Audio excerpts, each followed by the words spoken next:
6 attaques simultanées en plein Paris et dans des lieux fréquentés, à une heure où beaucoup de gens se trouvent dans les rues. Le Stade de France pendant un match de football, une salle de concert bondée, des restaurants, des terrasses.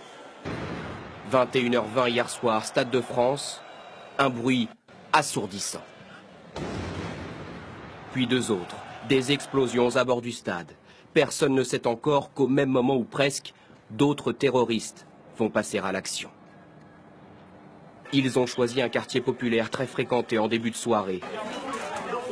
Un restaurant cambodgien à la terrasse bombée. Plusieurs hommes viennent de tirer à l'arme lourde, tuant 14 personnes. Est-ce le même commando qui prend pour cible des passants rue de Charonne? Depuis ce taxi, on entend le bruit des rafales. Ça tire, ça tire, ça tire, recule, gros, ça tire. Elles vont durer 3 minutes. Recule. 18 morts. Un témoin a pu apercevoir les assaillants. Ouais, une Il voiture raconte. noire de style Renault Clio 4, noir vitre teintée, donc 4 places, et 3 hommes donc qui sont sortis de la voiture cagoulés, habillés en noir, et ils avaient ils avaient pas apparemment des petits pistolets parce que c'était des grandes armes style comme on pourrait voir les Kalachnikov. D'accord. Et ça tirait vraiment très très fort pendant 10 grosses minutes, quoi. Et les secours sont déjà appelés ailleurs. Le Bataclan, une salle de spectacle, vient d'être attaquée par 4 hommes. Des tirs de Kalachnikov sur la foule en plein concert.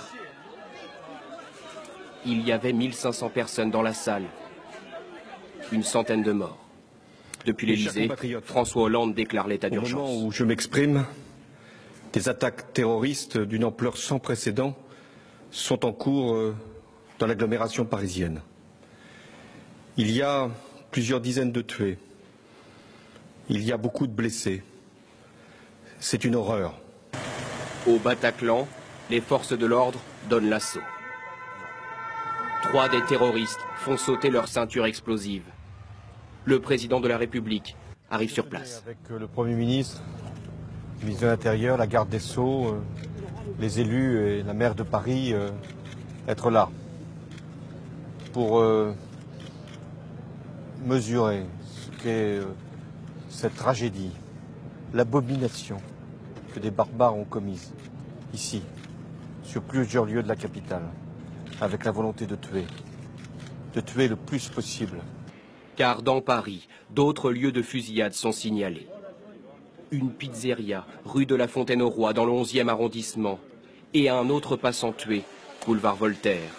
C'est l'attaque terroriste la plus meurtrière jamais vue en France. Il y a 120 morts au moins et plus de 200 blessés.